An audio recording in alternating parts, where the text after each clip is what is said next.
Hi, I'm Jim Thane. I'm the author of a series of mystery novels set in the Phoenix area, featuring a Phoenix homicide detective named Sean Richardson.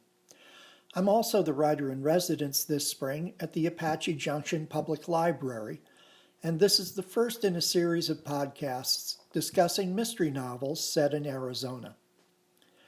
Through the years, a variety of authors have written scores of crime novels set in Arizona, ranging from very light, cozy mysteries at one end of the spectrum to very dark, violent, hard-boiled novels at the other. In this series of podcasts, we'll look at some of the most entertaining and important among them. Let's begin with a book at the cozy end of the spectrum, Dark Chocolate Demise by Jen McKinley. This is the seventh book in Jen's Cupcake Mystery series, and as you could probably tell by the title alone, and certainly from the cover art, this is a relatively light entertainment. The main protagonists are Angie DeLaura and Melanie Cooper, who together own the Fairy Tale Cupcake Bake Shop in Scottsdale. The book is set around the first annual Old Town Zombie Walk in Scottsdale. The idea is that everyone dresses up in their favorite zombie costume and parades through downtown Scottsdale. The evening then ends with an outdoor screening of the famous film The Night of the Living Dead. As the book opens, the members of the cupcake crew have been working all day baking themed cupcakes to sell at the evening's event. That evening, they get all dressed up in their own zombie-themed costumes. They load up their van and head on down to the event. They also take with them a prop casket, and the idea is that one of the bake shop crew will lie on the coffin and they'll arrange the zombie cupcakes around him. Once downtown, the gang is setting up for their event when their attention is distracted by something that's going on down the street. They wander on down to see what's happening, and when they get back to the van, they discover that someone has stuffed an actual dead body into their prop casket. Even worse, the poor victim is dressed in a costume exactly like one that is being worn by one of the bake shop crew. Melanie now flies into a panic. She's dating and hopes to marry Angie's brother Joe, who is a prosecutor. At the moment, Joe is right in the middle of a big case prosecuting a notorious mobster, and Melanie fears that the mobster is attempting to intimidate Joe by having one of his henchmen kill a member of the bake shop crew. The fact that the killer has targeted the wrong victim makes the whole idea no less scary. Melanie now must leap into action and try to solve the murder in order to prevent Joe from being distracted from his case, and further, to prevent any of her friends from winding up 6 feet under. Again, as you can tell by my description, this is a very light, cozy mystery. There's very little violence in the book, and what there is occurs mostly off the page. There's a lot of humor and gentle romance, but there's no sex or bad language to speak of. In addition, there are recipes in this book. So, if your taste runs to cozy mysteries, or if you just need a few new recipes, you might give this book or another one in the series a try. Moving all the way to the other end of the spectrum, we have a book by Ray Ring called Arizona Kiss. This is a very dark, hard-boiled novel, and the protagonist is a guy known simply as Mackie. Mackie is a photojournalist who works for a newspaper in Tucson, Arizona. He specializes in going undercover to expose fraud and corruption, and he'll do basically whatever it takes to get the story he's looking for. As the book opens, Mackie has just come off an assignment where he exposed corrupt activity in a mining company. He gets a call from a mysterious woman who wants him to investigate a local dog-fighting ring and, in the process, take down a powerful, sanctimonious, hypocritical, and corrupt judge. Mackie agrees to meet with the woman, whose name is Alice Malone. Alice is dark, nasty, sexy, and clearly damaged goods. Mackie agrees to go after the judge and in the process makes the classic mistake that men are always making in novels like this when he falls for the wrong woman. Alice tells Mackie that she was in a relationship with the judge and that he abused her. She wants to take her revenge by having Mackie expose the judge's corrupt activities, thus taking him down. Mackie agrees, and to get the story, he goes undercover, working as a hand on the judge's ranch, and from there, things just continue to spiral downward. This is a sleazy, gritty tale, and it's the polar opposite of Dark Chocolate Demise. There's lots of sex in this book, lots of violence, and lots of foul language. Probably needless to say, there are no recipes in this novel. Reading Arizona Kiss is something like watching a 20-car pileup that's taking place right in front of you on the interstate. It's horrific, but you can't look away from it.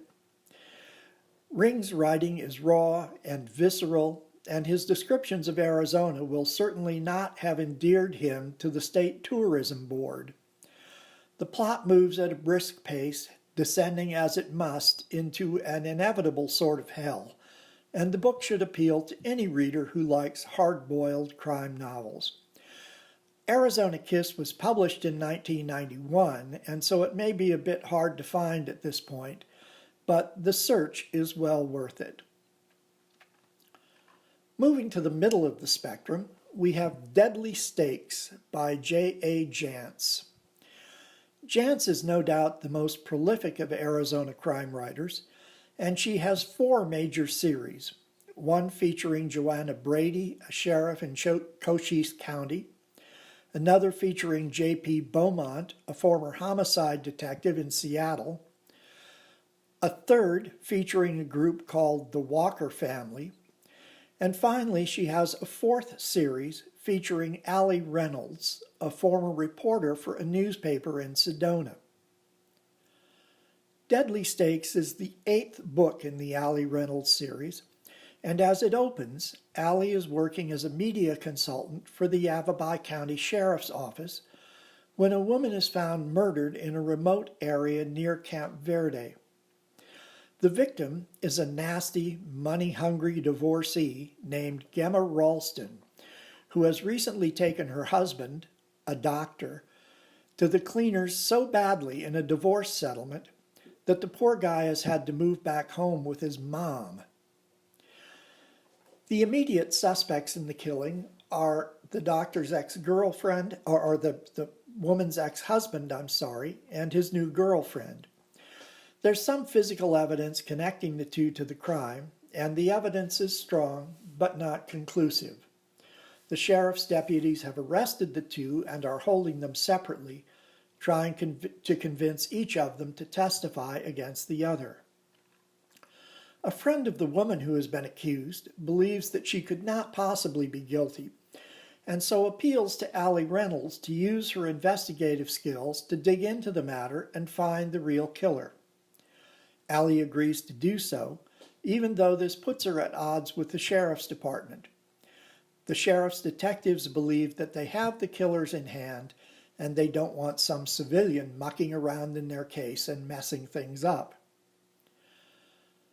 The plot thickens, as it were, when a second body is discovered not far from where Ralston's was found. There's also $300,000 in buried treasure near the scene, and the deeper Allie digs into the mystery, the more confusing and the more dangerous it becomes.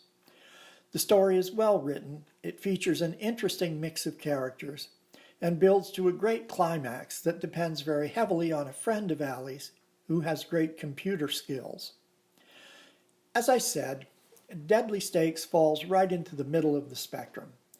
It's certainly not a cozy mystery, but it's not nearly as dark and hard-boiled as Arizona Kiss. There is some violence, there's a little foul language, there is some sex, but it takes place discreetly behind the closed doors of a room in the Ritz-Carlton Hotel. So, if you're looking for something in the middle of the range, you might try this or another one of Jance's novels. Finally, in this podcast, let me mention Potshot by the late Robert B. Parker. This book features Parker's iconic, tough, wisecracking private investigator, Spencer. This is the 28th book in the series, which now runs to 47 or 48 entries.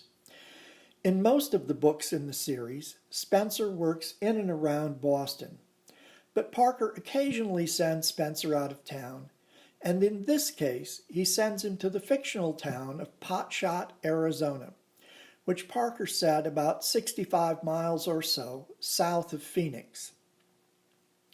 There was once a mining operation in the mountains above Potshot, but now the town has attracted a lot of wealthy Californians who have come to Potshot to escape the trials and tribulations of their hectic lives on the coast. A book like this almost always opens with the PI sitting in his office counting his paper clips or sorting through a stack of 6-month-old unpaid bills when a beautiful blonde walks through the door in desperate need of his assistance. In this case, the beautiful blonde is a woman named Mary Lou Buckman. Buckman and her husband Steve owned a small business in Potshot, and the town has fallen into terrible trouble. A gang of thugs and outlaws has moved into the old mining camp above Potshot, and the gang, led by a charismatic man known as the Preacher, is terrorizing the community. The gang is also extorting money from the local merchants and businessmen, and every Thursday afternoon the gang members ride into town to collect their tribute. The local police force is very small, and the police chief is useless. He's intimidated by the gang, and on Thursday afternoons he locks himself in his office and pretends that he has no idea what's going on outside. As a consequence, people are abandoning the town, real estate prices are plummeting, and Potshot is going to hell in a handbasket. Buckman's husband, Steve, had attempted to stand up against the gang and refused to pay their tribute. One of the gang's leaders publicly threatened him and warned him that he was, quote-unquote, a dead man. Sure enough, a couple of weeks later, Buckman is shot to death. Everyone in Potshot simply assumes that the preacher or one of his henchmen was responsible, but again, the local police chief refuses to take action. He insists that there are no witnesses, that there is no evidence, and so there's nothing he can do about the matter. On the recommendation of a friend, Mary Lou thus flies to Boston and persuades Spencer to come out to Potshot and find her husband's killer. Spencer travels out to Potshot to get the lay of the land and quickly concludes that this job is too big for one man, even a rough, tough private eye like himself. Jack Reacher could probably do the job alone, but Spencer's going to need some help. And so he leaves Potshot long enough to recruit a gang of his own. The group consists of Spencer's regular sidekick, Hawk, and a number of other tough guys that readers will readily recognize from earlier Spencer novels. Spencer recruits 6 of these guys, and the 7 of them head off to Potshot, determined to clean up the town and run out the bad guys. Once they get there, however, the situation suddenly becomes a lot more complicated and even more dangerous than Spencer had imagined. Depending on your point of view, this book is either an homage to or a blatant ripoff of The Magnificent Seven. But it's a very entertaining novel that is really as much of a Western as it is a typical detective novel. But Spencer is still the same wisecracking tough guy that readers of the series have come to expect. And even though the whole scenario strains credulity, Potshot is still a quick, fun read. That's it for now. Thanks for joining me. And in the next episode of the podcast, we'll talk about several other of the most entertaining crime novels set in Arizona.